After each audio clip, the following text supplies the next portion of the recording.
questions. Another amazing Monday. This time I am coming live from Orlando, Florida. And I have with me one of my favorite guests of all time, Mr. Danny McMillan. Doo-doo-doom. How we doing? You good?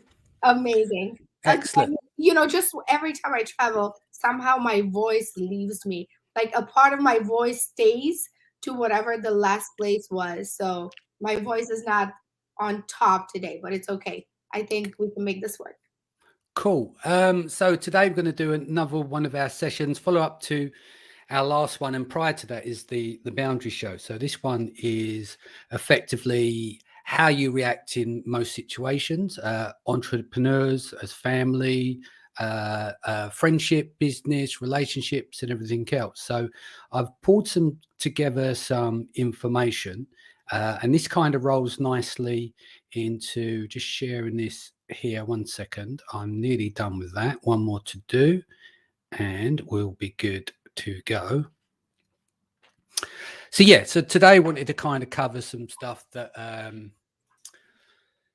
life is 10% what happens to you and 90% how you react, and it's within our reactions that is really important to how our day goes. Yeah, so there's a number of things that we're going to cover today. I'll cover some elements of stoicism as well, some data on some data from a guy, Dr. John Gray, which covers everything down to how men and women react in certain situations with different hormone systems and stuff like that, and the importance of hugs as well, and the release of oxytocin. It really can't be underestimated, the difference it can make. So I've got some notes on that as well. But yeah, so to really kick off with, like, let's put it in the picture. Let's directly go towards Amazon sellers and say, what is one of your worst nightmares and how do you react to it?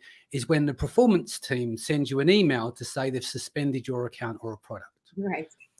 Let's be honest, if you've had it done to you a few times, suppression and stuff like that, eventually you have this learning muscle and your reactions start to change to it. But if we think about it, and I want everyone who's listening or listen back on the podcast, think of that first time when you were suspended. People use words like, my heart is in my mouth. Things like the cortisol levels go up. Jeff's ears start to burn because he gets called every name under the sun, right? Panic sets in. You're starting to think, okay, well, look, the panic and the effect on my business and everything else. And you've got all your chips in the game running that in terms of inventory and your costs and everything else like that. So stuff like that can make tremendous impact on you. But if you can catch yourself and trust in your own instinct. So I'll give you an example, right? If you're just starting out in business and you lost £1 million or dollars, you'd be beside yourself, right? Right. But if you make 100 million and lost £1 million, how does that affect you? Or you make 10 grand a month and you lost £1,000, how would that affect you to someone who earns 800 a month and loses £1,000? It's relative, and it all comes down to a point of each time you're met with resistance like that, like training, resistance training, you're building that muscle. So one of the things I do, especially around Q4 with the agencies, my head isn't under the hood working on the PPC, because that's our team job to take care of that kind of stuff. I'm the psychologist. I'm the guy that you phone at 2 o'clock in the morning when you're beside yourself and you're having all these different problems to tap my black book and stuff like that. And what I've learned over the years is that it does come down to how you react to things, but it also, how do you make the other person feel comfortable as well? Because emotional regulation and emotional dysregulation is contagious. So I'll say that again. Regulation and deregulation is contagious. When someone shouts, the other person shouts. They raise their voice, that kind of stuff. The energy of someone else, if someone's unhappy, they'll be unhappy. If you trigger someone, they trigger you back, because it's a natural response. Yeah. So it's like, how do you get to that point whereby you can reduce those kind of triggers for your day? And it goes through to a number of things, but a lot of it does come down to trusting yourself and your instinct. And think about what happens if you lose your temper. What happens? You lose self-control. Your creativity starts to disappear. Your empathy disappears, right? And so if you're in a adrenalized high cortisol state because you've just got that through from the performance team and it's the first time it's happened to you, for instance, when you go to pieces, you cannot solve that problem. There is no way of solving that problem in that adrenalized state. I'll give you a boxing analogy. If someone's in the ring and the guy's coming towards you, Mike Tyson's coming towards you, big lump, right? He's coming towards you and you panic. What do you think is going to happen? You're not going to think about, I need to get off the ropes. I need to sidestep. I need to come off the line. I need to do all that because you panicked.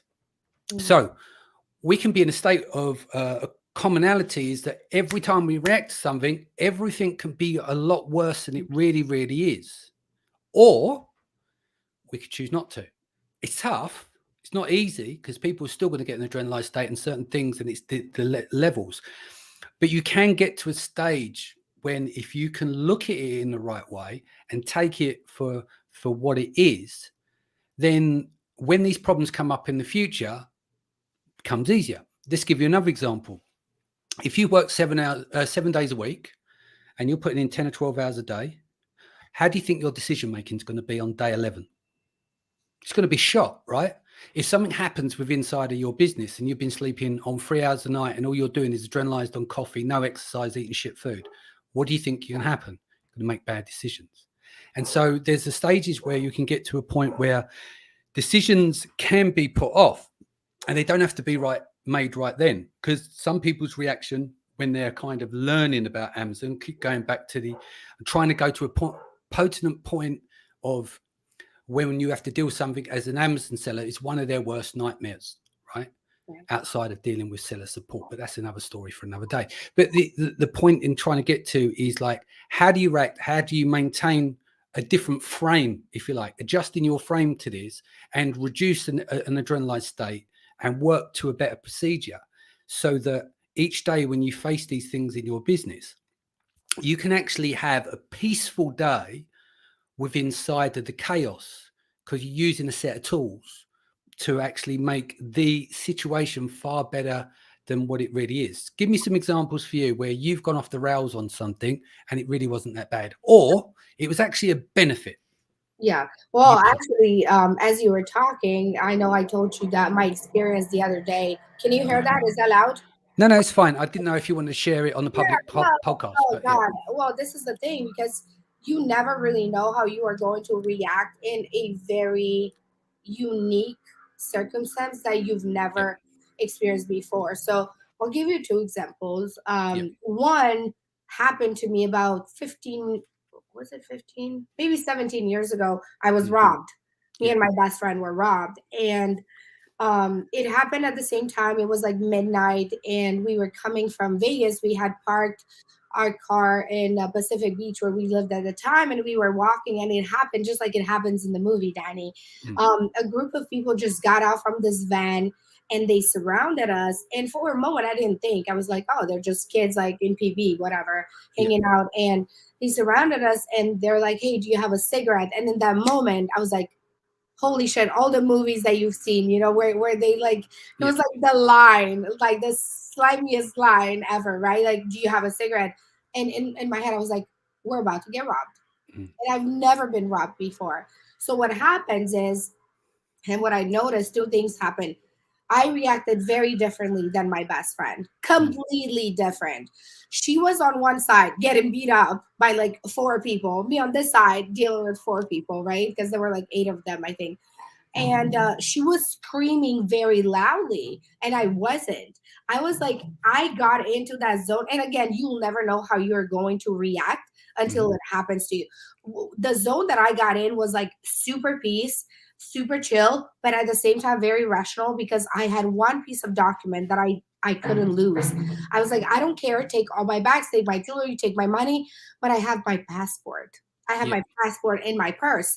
And at that time I was like between legal and illegal, mostly illegal, and it was literally my only piece of documentation that I had in this country. So I said, if I lose this, I'm basically effed. Like, I'm done. I'm done. So I got into that negotiation zone. I was talking to the guy. I said, please, I have this passport. Please just let me keep this. and I will give you anything else. And I turned and I took my passport out, and then they all left. But Mm. Gabby, my best friend, was there screaming and yelling, and completely different scenario. Mm. So I don't know, would you consider that fight or flight on my part? Well, you went. Well, it's hard to really say because I It's wasn't very there, hard. but you were still calm because you're able to think. Yeah, Like yeah. what you're thinking about is you still got that documentation. I'll give you another example, similar. I kind of alluded to it on the Power Show last week. We were in, where was it? We were in West London. We had an office and a studio down Portobello Road, just off of Portobello Road, over in West London. And we had two guys coming with metal bars and ski masks to rob the place. Now, me and the other guy, obviously, you're scared, but like in my mind, it's like, well, we ain't done anything wrong. And what happened is the engineer who was in there, his mate, owed some money to someone else, and he was in Kent getting Larry on the phone, and they knew where the engineer was, so they wanted to get their money that way. And me and the other guy, I can't remember who said it. It was like, well, you're in our studio.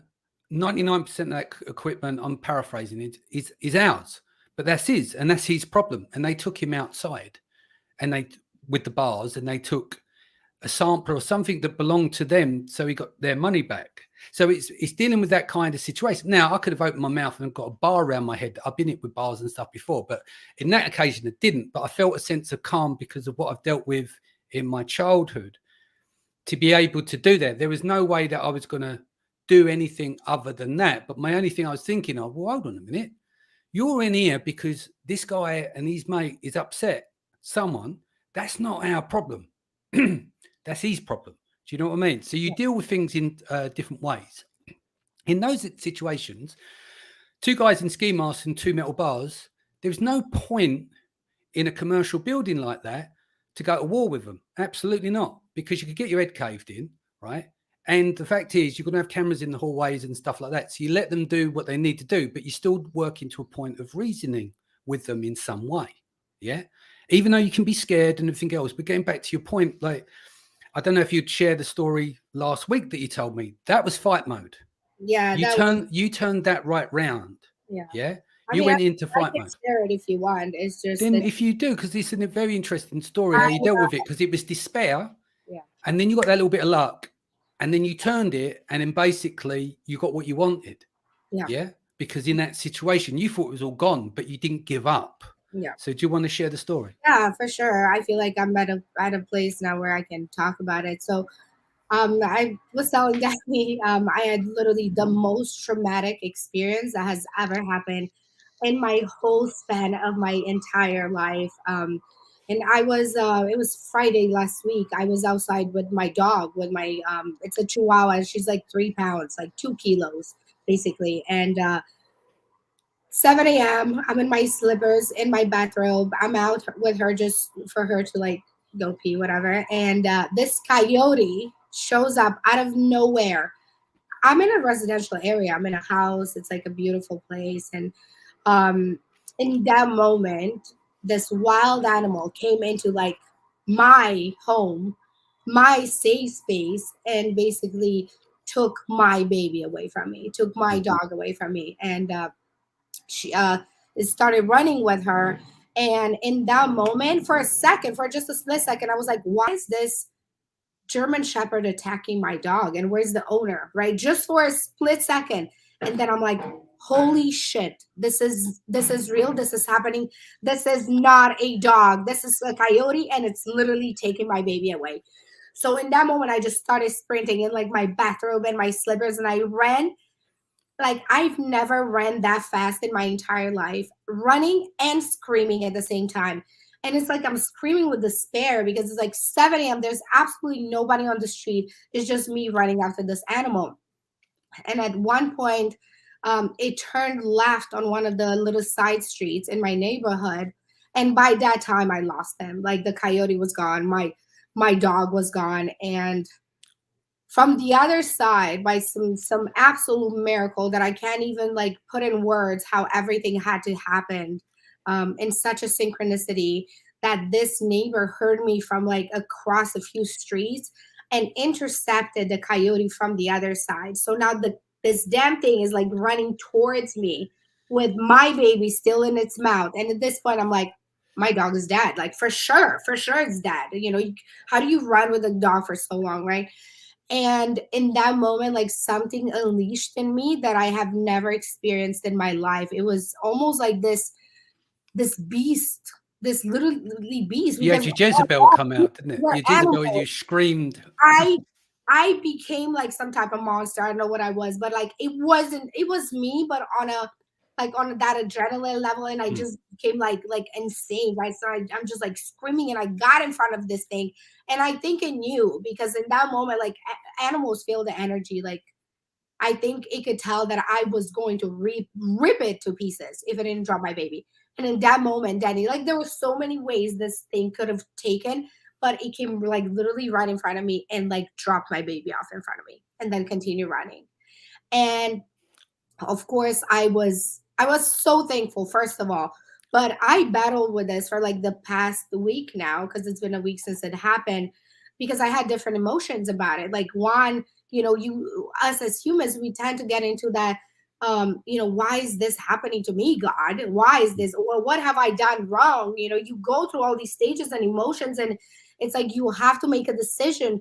What is the lesson here? Whether people think there's a lesson or not. Am I not stepping into my power enough, or that I really actually do bad things, that is this a punishment? And then culture comes in mind, and religion comes to mind, and it's all this mix of emotions that you never really get to interact with, because we're pretty sheltered. We don't have, luckily, like in other countries where kids fear for their life because they're getting gunned down by like criminals or whatever. And this is such a beautiful country that luckily we don't have to experience that. But in that one moment, I was like, oh my God, like life is so fragile. And not only for my dog, but it could have been a kid, it could have been my kid, it could have been so many different scenarios. So I decided to not take the victim mentality and say, you know what, thank you, God, universe, for creating this experience for me from which I can learn and I can become stronger, and say, yes, this was very traumatic that happened to me. But also, in that moment, I realized that I have more power than I tell myself that I do. In that moment, I did fight. Like I was out there, and I did not care that this was a wild animal coming towards me. And yeah, it was intense. But baby's back, the dog's back home now. You went in, had surgery and everything else, and he's on the road, traumatized, but on the road to recovery. Yeah, she's had like some fractured ribs, and how was she alive? Like 3 pounds. She's like this tiny, and she's alive. Like my mind is still blown, and I'm so blessed and thankful. And I guess being a good human works out once in a while. Well, this is it. So yeah, so things happen in weird ways, and this is what I mean in terms of how we react and things like triggers and stuff like that. Which there's a lot of stuff I covered on the boundaries though, so I won't keep cross-referencing those, but I try to mix in some new stuff here. So some interesting stuff here. So I want to kind of talk about on a physiological level as well. Some interesting data here. So there's a guy called Dr. John Gray. So just to give you another example, and not many people know this, is like when a man has low testosterone and high estrogen levels, he becomes stressed, right? But when a woman has high testosterone and her estrogen levels are low, she becomes stressed. So it's an inverse relationship. So these need to be balanced in terms of getting the equilibrium, because you're here with people who talk about hormonal issues and stuff like that. So I just want to go through some kind of data and stuff. It's pretty much data driven, but there's a guy called Dr. John Gray, and I think he did the book Men Are From Mars, Women Are From Venus, or something like that. So this is also on a relationship level. So I want to talk about oxytocin and certain other things as well of making certain adjustments. But what's kind of interesting about this? So Mars, men, right? So for about what we can do, men have about 30% more testosterone levels than women, and increases men's testosterone when they can say, I did that and I feel like a man, right? John's advice for men is to check in with women to engage them so they feel connected, valued, and appreciated. Take some time in a few extra minutes to get to know the details of her day, to understand what she's going through, right? Venus, for a woman, is about who she is, what increases her feel-good hormones for a woman, what they did together. A woman needs to have a cycle of giving and receiving. To feel good, women need high oxytocin levels, and men need high testosterone levels. What's interesting about this, we've got this whole thing about toxic masculinity and this hatred towards testosterone. But if a woman's hormonal system is out and the men's hormone system's out, right, you need optimal, not too much. And, you know, you can get these backstreet kind of bodybuilders that are, you know, maybe they're bullied at school and there's a lot going on in their minds. They think, why don't I blow up like the Incredible Hulk so I can protect myself, rather than fixing any of the issues they did with trauma on a psychological level. Do you see what I mean? So going back to what is kind of interesting, to feel good, women need higher oxytocin levels and men need higher testosterone levels. The average 50-year-old man has half the testosterone level he had in his 20s, a relative recent phenomenon. Environmental factors play a role, toxicities, and da-da-da. So testosterone rises in men when they're faced with a problem. They need to do things that in day, including challenges, and figure things out in order to rebuild the testosterone. Without it, when testosterone levels are low, men lose their energy and their drive. When a woman is solving a problem, she also releasing testosterone, but she is not reducing stress. Oxytocin reduces stress for a woman, but when testosterone is being released, it inhibits oxytocin production. For example, a lot of women will stop when releasing oxytocin, but when women are in a hurry or stressed, they will release testosterone and not producing oxytocin.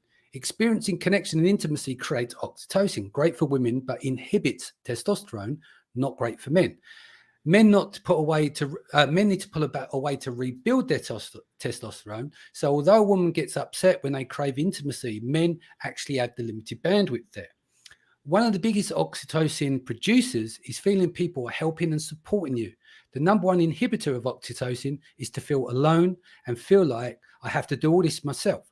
Women need to self-nurture in order to take care of themselves, and then they can take care of those around them. So this is really kind of interesting when we go through like this culture that we have at the moment, toxic masculinity over here. Men and women have the feminine and the masculine as well. And what I'm getting back to, decision making, right? So if you're a woman in a situation, you're running your Amazon business, you're looking after the kids and everything else, and you're not getting the support and stuff, and you're solving problems as well with inside of the business, and your testosterone raises. The difficulties and the changes is in that the difference is, and it's the same with men on the flip side, inverse. If you're making decisions and your hormones are out of whack, being a guy, being a woman, how good is your decision making going to be? And how does that reflect as well? So as we get older, not you, me, I'm 46. I'm on TRT. I've done a show on the podcast. If you go back, I've got about maybe 15 or 20 people reached out to me from the podcast. They're all got onto TRT. They balanced it. No more brain fog. They've got their energy. They've got their drive back. They can spend more time with their kids and stuff like that. And I think it's really important because women will go through menopause, the adjustment of hormones and stuff like that. So every time you make a decision, when you think about how you feel, when you feel a certain way, your decisions may be based on that, how you feel. If you wake up in the morning, right, and you've had a terrible night's sleep, and you get that email come through about suspension from the performance team, how do you think you would react then compared to 8 hours of good night's sleep? It comes down to our reactions, right? So when we look at our reactions on everything, they play a massive, massive role with inside of our decisions. So then how can we break this off? Can we get to a stage where you go, right, I had a shit night's sleep, don't feel really good. Is it really that bad after all? Am I going on too much here? I'm going off track, but I'm just trying to get to that point where it's really, really interesting how our hormonal system and the difference between men and women, and how one needs more than the other in order to operate at a functional level. Did you say that a practice and until somebody gets that mental capacity by doing it over and over and over again, is there some type of shortcut? Like, would you say, when this happens, instead of responding right away, like wait 1 hour or wait a certain amount of time, because Yes. that is one choice that we can have instead of waiting for those months of training, because this is a whole lifetime training we're talking about. It's Yeah. not something like an easy fix. Yeah. So this is why I was going to get to, I'll wrap that at the end of the show where you can break that down. Now, I'm going to call some of this bullshit and pseudoscience, but hugs and the release of oxytocin, going back to what I was saying there, is that it's not necessarily for a female because the estrogen, obviously that needs to be high for nurturing and stuff, but oxytocin plays a massive role in that. And so does that in the dynamics of friendship, relationship. Why do you like to go to an event? You want to reach out, that human touch. Remember with lockdown, what was it like when you first hugged that first person after lockdown? There's a different level of energy that goes into your body, and it goes back to where are you? If you're in a happy space, most things are kept very simple and your life becomes peaceful if you're not surrounded by drama and all of these things going on. So I keep going round the houses to come back to the point. But the reason why I say this is because a lot of the stuff, the free tools that we have in front of us, we don't always use them, and that we forget that they're there. And it's only when you can like take a step back, like as entrepreneurs, we go 100 mile an hour. We don't have a dimmer switch. It's off, crash and burn, or on. When we talk about work-life balance, it's bollocks. We integrate what we love to do into our life. Yeah. So most of us as entrepreneurs are working from home and have done for years. What does that mean? There is no real separation. Some are couples, some are married that are in the same business, and then they'll take that work home with them, which is literally walk from one room to another. And that, there is none of that separation. And it goes back to that point is that getting to those key points. So that some of the things I always say, right? Time heals most things, but not all. So let's just say you're in a situation, the same thing. If you get that suspension, right, and your cortisol's up and you're in an adrenaline state and you're shaking and angry, walk in nature. Because what's going to happen, and I know that some people go, yeah, but I'm doing 100 grand a day and and that's true. But you still need to think. You still need to stop, to regulate, to come back into flow in order to come up with a strategy what to do next. What's your strategy? You're going to need to write a POA, or you're going to enlist a company to do that. What do you need? Creative brain thinking, problem solving, all that kind of thing. If you're sitting there adrenalized, getting pissed at Jeff, you'll never get what you want. You only get what you want when you stop that action and you realize what you're doing. Yeah, and I think most people, they put that off as like, oh, this is happening to me, like this email came out, I am suspended, it's all happening to me. And they never stop to think that there may be a chance that they can take that power back, because when we say it's somebody else's fault, it's like giving your power away and there's nothing else you can do about it. But if you take a moment to say, okay, maybe this is something that I did. I mean, with Amazon, some of the things the sellers didn't do, we know that. But what are some things? This is a fact. This actually bad thing happened. Now you can cry about it for like 2 minutes, and then okay, now let's think, what are some actions that I can actually take, instead of just going crazy and saying, oh, you know what, this is not for me. I'm going to sell everything. I'm going to give it to whoever takes it. Like, there's very fast decisions that we take in that moment that may cost us so much more in the long term. Yep.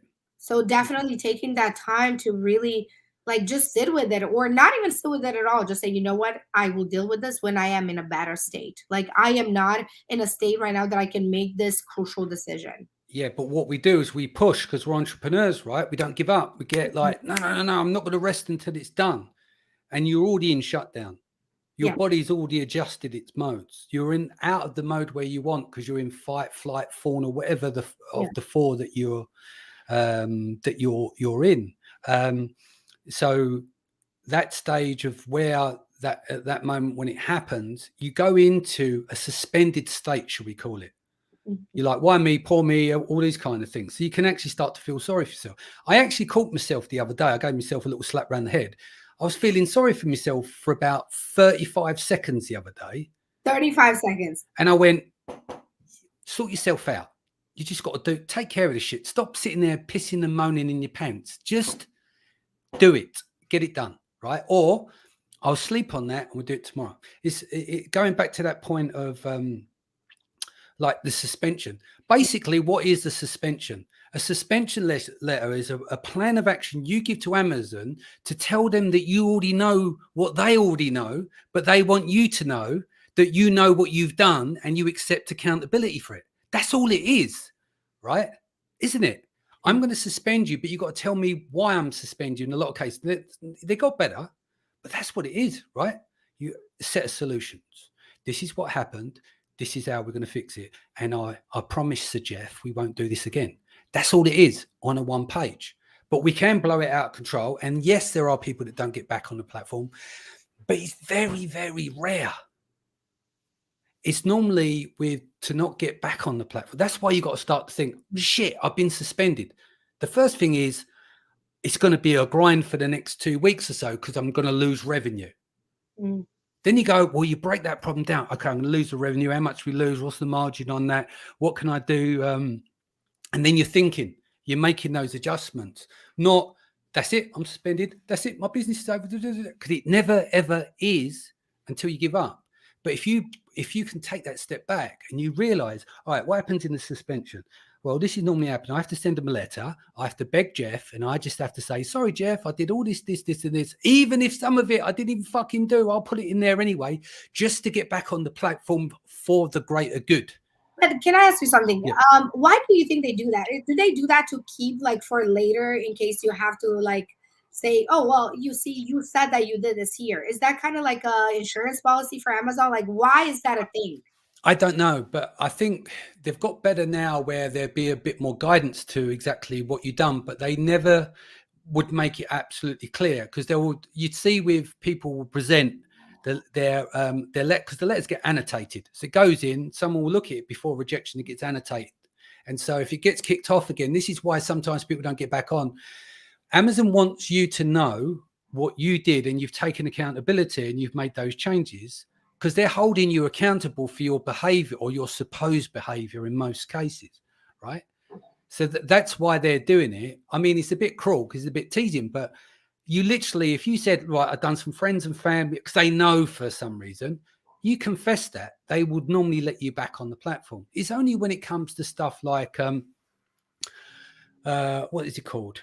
You know, things like card scams and buying through that just more heavy duty fake reviews and stuff that becomes more and more troublesome. Yeah.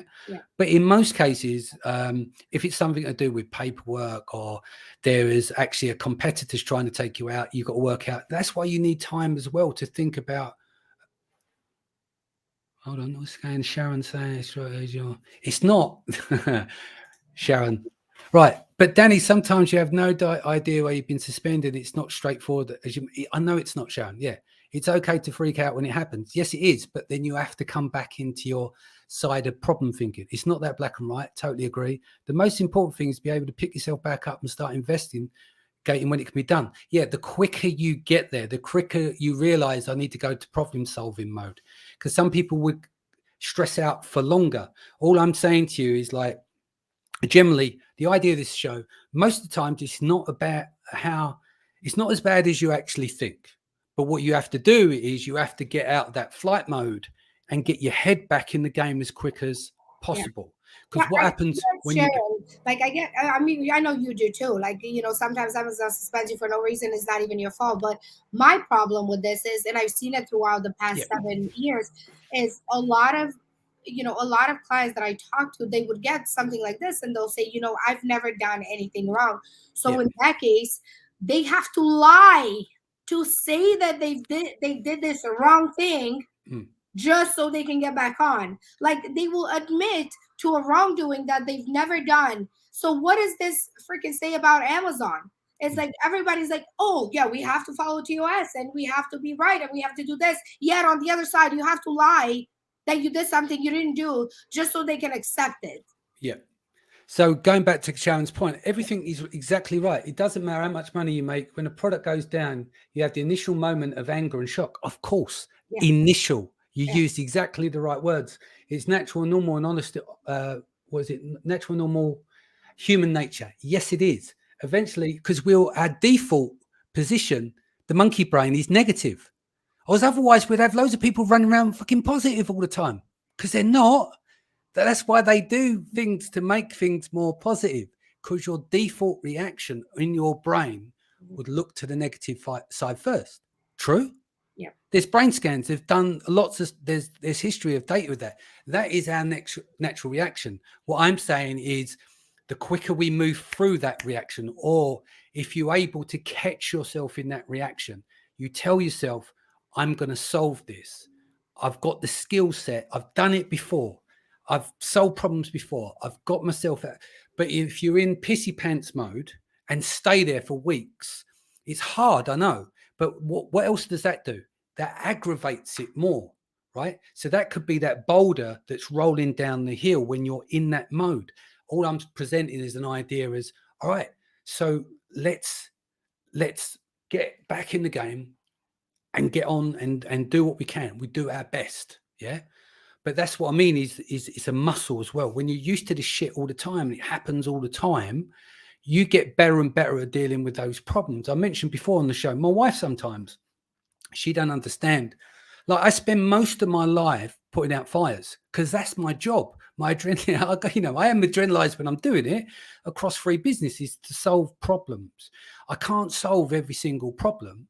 I just get better at solving problems over time. And what I'm saying is that I've had to learn that, because you imagine otherwise I'd be fucking shot to bits. If I didn't sit there, let's just say you run through major problems 2 a week, right? Not death's door or anything, but big problems to solve, whether it's yours or a client or something needs to be resolved. And the rest of the time, there's a series of little problems. Every time you solve those problems, depending on your state, wherever you are at, it goes up, it goes down, or it can stay neutral.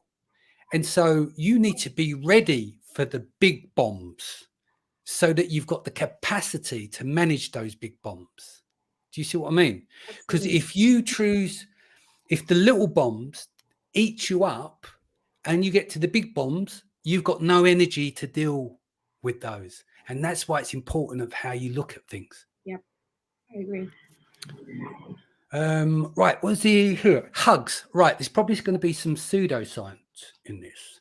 I'll post the links in the replay. Hugs reduce stress by showing support. When a friend or a family member is dealing with something painful or unpleasant in their lives, give them a hug. Science says give another person support through touch can reduce the stress of the person being comforted. It can also reduce the stress of the person doing the comforting. In one study, a 20 heterosexual couple, men were given unpleasant electric shocks. During these shocks, each woman held the arm of the partner. Researchers found that the parts of each woman's brain associated with the stress showed reduced activity, while those parts associated with the rewards of maternal behavior showed more activity.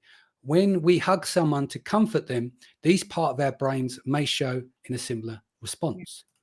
I mean, I don't know about hugs may protect you against illness. Let me go to this one. It's so crazy how many people have been suffering in the name of science. Like, why did that guy have to get shocked electrically just so we have some data? This is what I'm saying. Some of it's going to be pseudoscience, but it's about the release of oxytocin. So hugs can make you happier. Definitely amazing. I'm a people's person. Like for me, I thrive in an environment with people. I love hugging, and I'm also European, which is like, hugging, kissing is like what we do. So, some people are more receptive even to that than others. Some people have not experienced this like loving relationships in their life, or maybe they're just not that touchy themselves. So, sometimes like you go in for a hug to somebody and they're just like, they go back and they freeze sometimes.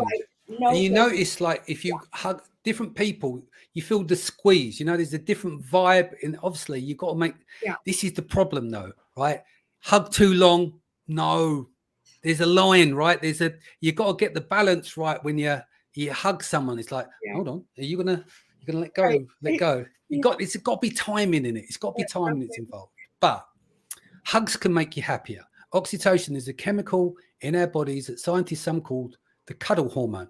This is because its level rises when we hug, touch, or sit close to someone else. Oxytocin is associated with happiness and less stress. Scientists have found that a hormone has a strong effect in women. Oxytocin causes a reduction in blood pressure and the stress hormone norepinephrine, if that pronounced that right.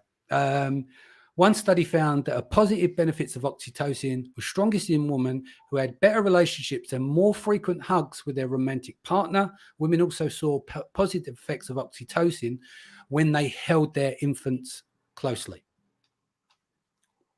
Sorry, go on. No, Nicholas posted the funniest comment of all week. Yeah, let's put it up. Yeah, search, find, hug. Yes, I'm switching Rainbow to a search find hug, guys. Coming soon. Very expensive. Coming soon. Here's another one, number 5 here on this. It's on this Healthline site. Scientists have found, and they put the studies in here, that touch can reduce anxiety in people with low self-esteem. Touch can also keep people from isolating themselves when reminded of their mortality. They found that even touching a inanimate object, in the case of a teddy bear, help reduce people's fears about their existence. I don't know, some of this might be, but look, the point is, just give everyone a fucking hug. Yeah. Like if and I think it's so important, it's like when we go to events, like you said as well, I'll give everyone a hug and a kiss or whatever. It's just that it's your way of showing a bit of love, right? You want to spread as much love as possible within reason, with boundaries and everything else before we end up going down that road. But the point is embracing someone, and it's even with like conflict. So you can have conflict with someone. I always believe that time heals most things. So instead of getting into that conflict of going back and forth, if you leave it, right, let's say 72 hours, like if you say, right, time to take a step back, because I used an example on the Boundaries show, which I gave a quick example, is when it, especially in a couple marriage relationship and everything, or just in general, men are pre-programmed on a biological level to love and protect women, so they don't want to argue, right?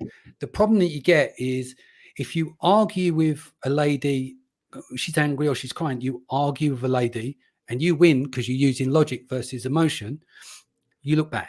If you argue and she wins the argument, you look bad. If you say nothing and you just walk away, that's controlling. So the only thing that you can do is call a timeout. If they're on the phone, to say, can you calm down, blah, blah, blah. If they're in person, let's take a step away. And then what normally happens is once everything is calmed down and your state is returned to an optimal level, and you are able to have some level of self-reflection, both parties I'm talking about, you're able to take a look at that because you've got that time in isolation to think about the person's behavior and your behavior and what you need to do to put that right and what they need to do to put that right. So I'm a great believer, and it doesn't work all the time, but I think 9 out of 10, time heals most things. So sometimes with conflict like that, you need to have a break and absorb that. And because, again, did you wake up in a bad mood because you were tired because you only had 3 hours sleep and you haven't had a day off in 7 days? And we don't even realize where these decisions are coming from. We just think that that's what we need to do in that moment. Like you said, maybe you didn't get a good night's sleep and you don't even think that that is what's influencing this very major decision in your life. Yeah. It's crazy how even the smallest thing, even somebody like smiling at us on the street or looking at us in a certain way, that creates this, like, maybe a memory or something in your head of a time where something bad happened. We don't know. Like, if you don't feel 100% about this decision, or if you feel like it's coming from an emotion rather than from like a relaxed state, you should definitely reconsider it. And I know, because I've done it a million times and I do it all the time, where I just react. And then a few minutes later, I'm like, that was so stupid. Why did I do that? I am definitely better. Definitely better. But the only reason I am better is because every time it happened in the beginning, it was like a retrospect, like, shit, I wish I would have said this instead of this. And then the more I said that, the more I prolonged it, even for a few seconds, like think, don't say anything stupid, don't say anything stupid. And then it's like the more you work on that muscle, it's like it eventually will work out for you, where it's like now you can take a few minutes before reacting. And that's sometimes enough. Yeah. Well, look, it goes back to the thing where women have a lot more range of emotions than men do, right? They generally do. They're on their feminine side, right? And then the men are on the masculine side. They're two different traits, but if you bring them together, you can create wonderful things. Yeah. And it's about equilibrium. Like a man will have certain feminine traits, mainly masculine, and a woman will be in a divine feminine, and she will also have some masculine traits as well, which came out when that coyote dropped your dog, because you need them, but they come out at certain times. Yeah, so there's a blend of both things can make things work really well together. There was one bit I wanted to quickly cover as well: reaction to what people say, what they do, and how you react to it as well is really, really important. To give an example, right? So you're in a situation, you do the podcast, you're out, you're speaking, events, whatever, or you know, you might be a surgeon, or you might work at a school and there's kids there, or you might run a big company, 500 staff. The thing what you've got to live with, and if you have to keep this in mind, people will question everything that you do. They'll look at how you say everything, how you deliver it, whether you won or you fail. They'll look for confirmation bias in there. People will also give you unsolicited advice. We've all done that before. But it's how you react to all of that stuff. Like, you're under pressure. You're running the business. Your strategy is going this way. The strategy is on a wobble. All your team and that are behind you are going to question everything. But how do you react? It's important, right? Do you end up having conflict? Do you have, fuck you, it's my business, I'll run it my way? Do you say nothing and you let the work do the talking? Because that's going to have impact on you as well, right? Because you might, an employee said that about me.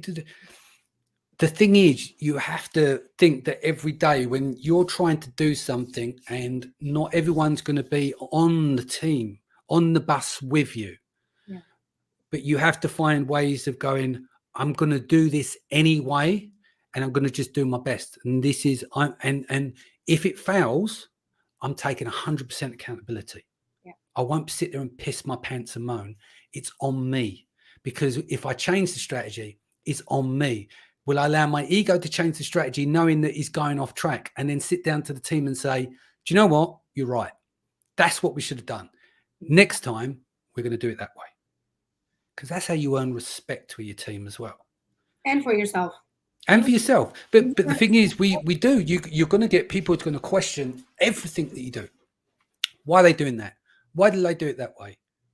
And what do? Do you dial it out? Do you tune out the noise and you carry on trying to put your little dent in the universe? Or do you react? Do you let it bother you? Do you let it eat you up all day? You know, people will say things and it'll piss you off for the morning. Yeah. But you got to move on. But you can't hold on to that for like 10 years or something and let it get inside you. Because what does it do? You don't even know it's there. It's just it became your identity now. Yeah, and that there goes back to affecting your future decisions. Yeah. You'll make your decisions based on something. What you got to look at is that does it really matter, right? And don't forget that some people look for a reaction. They're doing it purposely for a reaction. Don't give it to them. I have a big thing when I say to people, I'll show you everyone love and respect, but my time and attention is a premium, and it only goes where it's respected. That's it. It's very, very simple to say, I won't tolerate disrespect. And this is where it goes back to the boundaries thing. But equally, even with that, I don't have to hold on to stuff. People can say what they want. They can do what they want. It's entirely up to them. You've got to remember I think I didn't cover the stoic bits, but you've got to remember, he or she that triggers your emotions is your master. Very powerful. Yep. They are your master. So what do you have to do? You have to do your best to master yourself. You want to climb to the top of the summit and read the book Unfuckwithable, I think it's called. Get to that state. Why? It's peace. Get your peace in. What if you reacted to every little bit of gossip that's said to you behind your back? You get no fucking work done. Exactly. Yeah. I've learned that a long time ago. I said, what other people think of me is none of my business, because it's really not. If you think about it, let's say you do one good thing or a bad thing, the way that other people perceive it is based on their life, their experiences, their culture, their childhood. There are so many other things that it would even be wrong for me to try to change their mind. It would take too much out of my own life to try to create a different perspective for them to see me in. So I decided that what other people think of me is none of my business, whether it's good or bad, because then you don't get attached to it. Of course, I am human and I want everybody to like me, but I know in my life there are people who may not like me just because I'm just not their cup of tea, and that is completely fine. Just like we all have preferences on hair color or cars or this. It's just the same. Has nothing to do with your personality, and it shouldn't control your life and who you are. That's why I'm always down for being honest, being true to yourself, even if you're quirky or weird or this or that. Is like, if you're you, you will attract those in your life who like that type of person that you are. So the other ones they don't matter. Yeah. I'm just pulling up some of this stoic stuff here. I'll post these in the links and stuff in a bit. Where is it?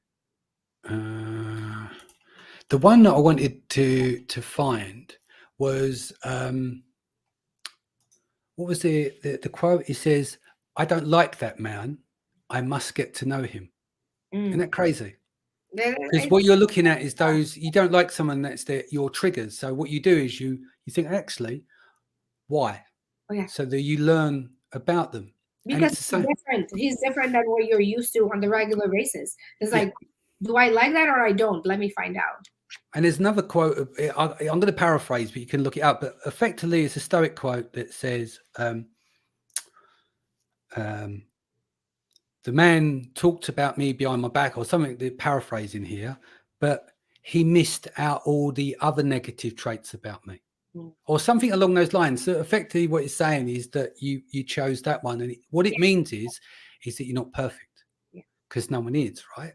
So there are going to be things that people will not like about you. If you're self-aware, you can work on those things, because you can be self-accountable and go, can I improve there? Is that something that I can work on to be better at, having a bit more self-awareness?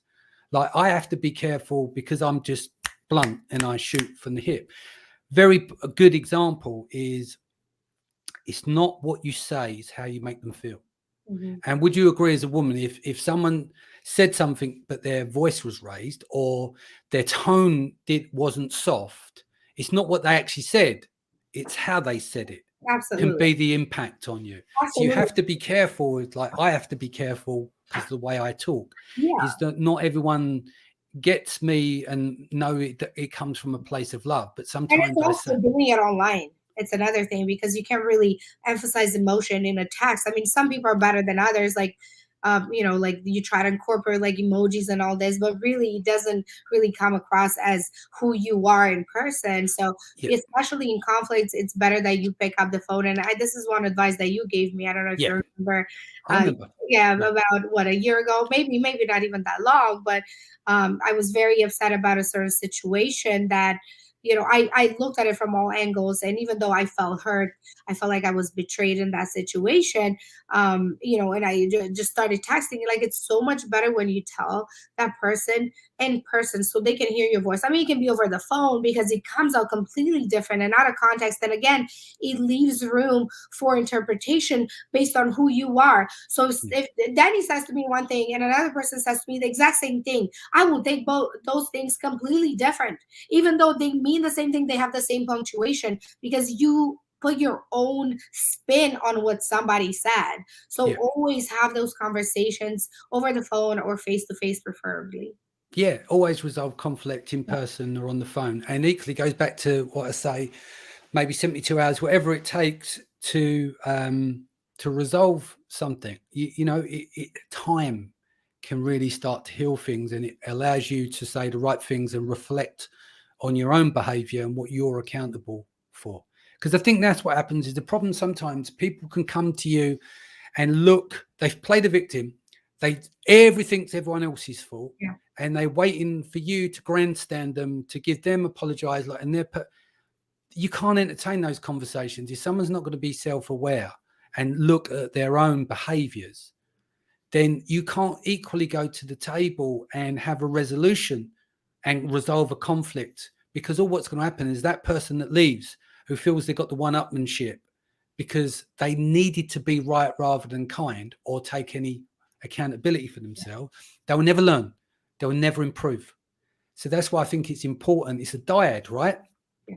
When we have a business partner, a relationship, or everything, no one person on their own drives all the bad stuff in the relation absolutely 100%, because we pick those people as well. Yep. If you want to look at it that way, right, you've got to take self accountability. Why did I get into that friendship, business partner? Where was I in my life at that point? What is my point of the accountability that I take? So this is the thing with apologies and stuff like that. Apologies, again, my advice to anyone, you talked about being betrayed and stuff. I've been betrayed a few times as well. When someone apologizes to you, always ask them exactly why they're apologizing, because sometimes it's a fake apology. So you ask them, can you be specific? And if they blow up, you know they didn't actually mean it, because they're not truthfully. Mm-hmm. You know, if someone says, all right, I'm sorry, because it benefits them to say sorry than not say sorry. Yeah. But if you say to that person, okay, tell me exactly why you're sorry. A bit like the Amazon thing, right? Tell us exactly what you've done and you'll be unsuspended or reinstated. Yeah. But no, I'm being serious. I agree. Always look for true apologies, not fake apologies. Right. And accountability.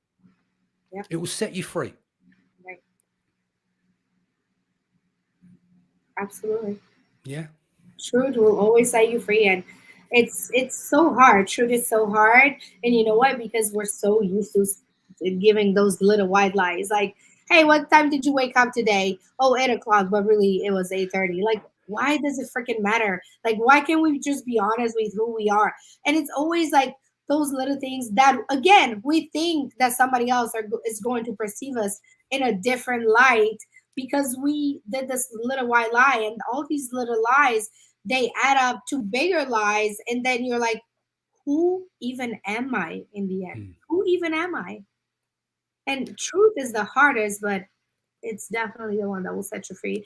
And if only more people walked around living in their own truth, how much better the world would be. Because then we'll be able to see each other for who we really are. Like, oh, Isabella, she's kind of out there. Like, I don't really like that kind of person. Okay, cool. But at least you know this is who I am. I don't have to act all like this. And then you see me going wild in Miami, you know?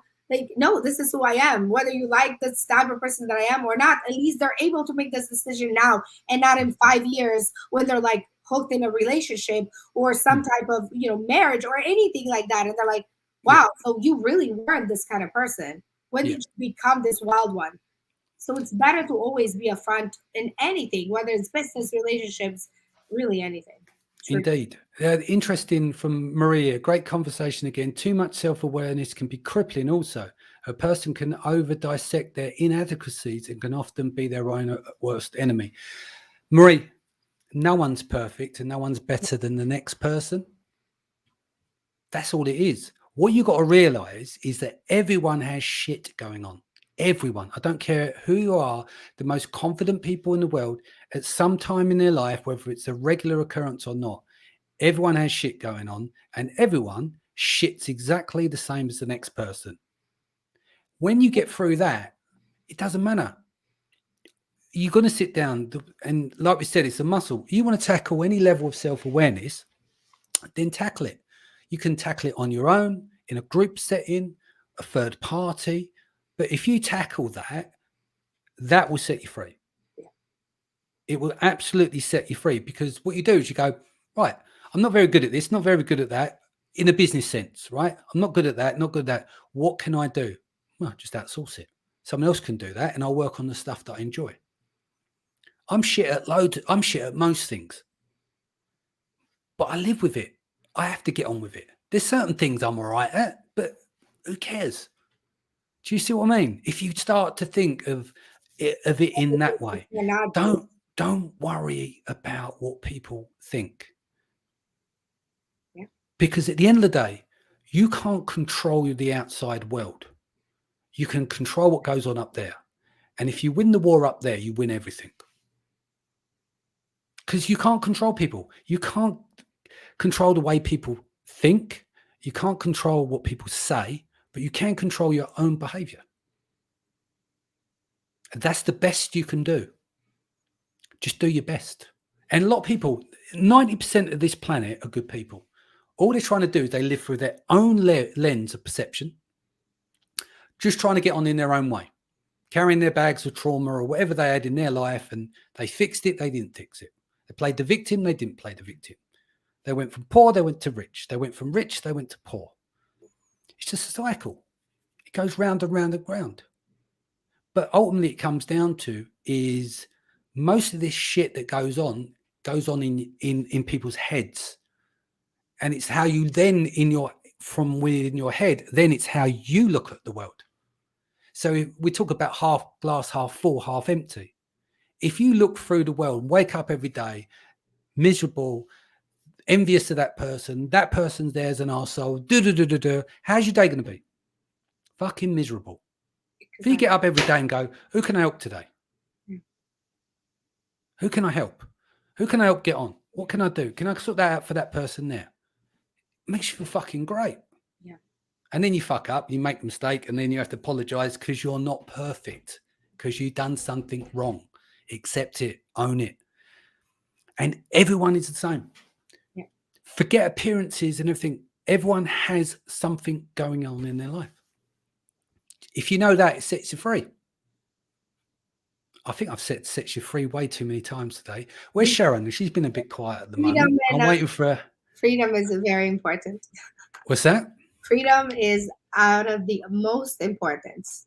It is, yeah. The feeling that you feel free, feeling that you're doing something in your life. Do you know what I mean? Momentum, moving forward and stuff. And everyone has struggles. You know, there's times where I've set up loads of businesses, all failed. Couldn't hit a barn door with a fucking banjo for years. And then what I realized, I remembered, it's like, right, I've fucked up about 300 things. And I think there is nothing left on the business list to fuck up. So then I've done all the other bits. I love it. Do you know what I mean? Yeah, of course. Otherwise, how would you gain experience?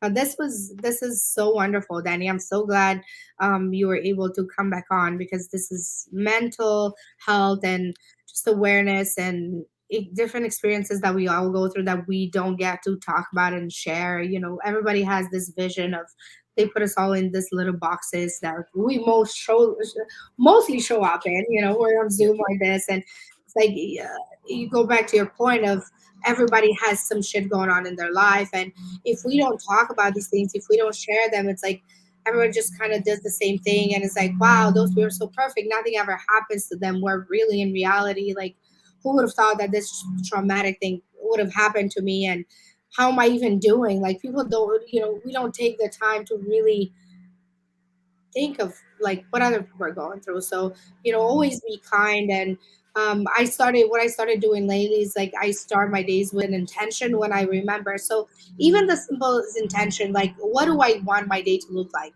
And simple as, like, today I want it to be awesome. Because if you put that in your mind and your awareness, then you're going to be able to put that awareness into other things as well. Today I'm going to have a great day, but next thing you're going to be like, my intention is not only to have a great day, but I want to get a meeting with this person and close this deal and do this. And that intention set, like, spreads into so many other good things. But again, it starts with one little thing. What is one little thing that I can do today?